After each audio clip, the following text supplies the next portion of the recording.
में नहीं फंसा सकता है। मेरे प्यारे देशवासियों, बीता दशक रिफॉर्म, परफॉर्म, ट्रांसफॉर्म कर रहा है, लेकिन अब हमें और नई ताकत से जुड़ना है।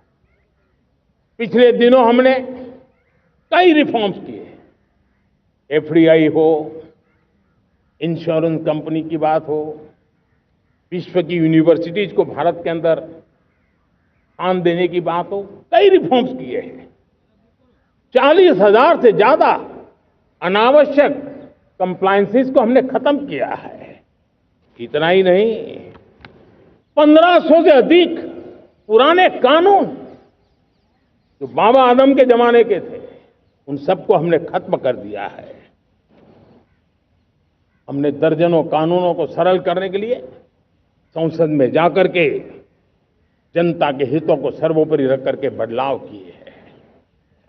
इस बार भी हो हल्ला के बीच लोगों तक बात पहुंची नहीं होगी, लेकिन एक बहुत बड़ा रिफॉर्म इनकम टैक्स एक्ट में हुआ है।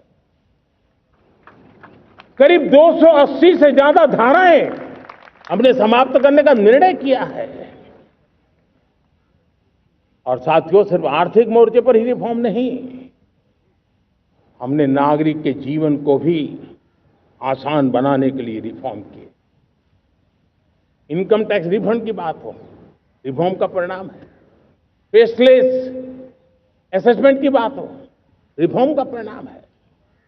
12 लाख तक आज इनकम टैक्स से मुक्ति दे देना, देश का जो भविष्य बनाने में उत्सुक है ऐसा मेरा मध्यम वर्ग का परिवार आज फूला नहीं समा रहा है।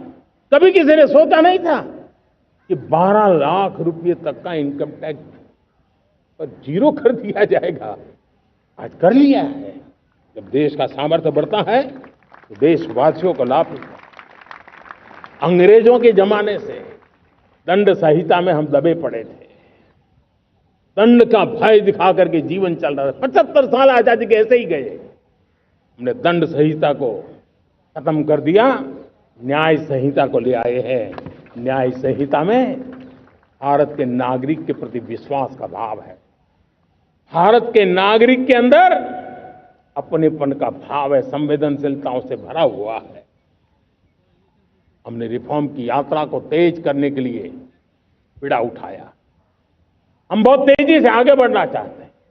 मैं चाहता हूं देशवासियों, देश के लिए कर रहा हूं, मैं मेरे लिए नहीं कर रहा हूं, किसी का बुरा करने के लिए नहीं कर रहा हूं। मेरे राजनीतिक दल, मेरे प्रतिस्पर्धी साथी भी देश की इस उज्जवल भविष्य के लिए आगे आए, हमारा साथ दें। स्ट्रक्चरल रिफॉर्म्स की बात हो, रेगुलेटरी रिफॉर्म्स की बात हो, पॉलिसी रिफॉर्म की चर्चा हो, प्रोसेस रिफॉर्म की चर्चा हो, प्रोसीड्यूरल रिफॉर्म्स करने की जरूरत हो, हर प्रकार के रिफॉर्म्स ये आज हमने मकसद बना करके चले हैं। और मेरे प्यारे देशवासियों, नेक्स्ट जनरेशन रिफॉर्म्स के लिए हमें एक टास्क फोर्स गठित करने का निर्णय किया है। ये टास्क फोर्स समय सीमा में इस काम को पूरा करे। वर्तमान नियम, कानून, नीतियां, रीतियां 21वीं सदी के अनुकूल, वैश्विक वातावरण में अनुकूल और भारत को 2047 में विकसित राष्ट्र बनाने के संदर्भ में नए सिरे से तैयार हो और उसका समय सीमा में अपना कार्य पूरा करने के लिए इस टास्क फोर्स की रचना की है। साथियों, ये रिफॉर्म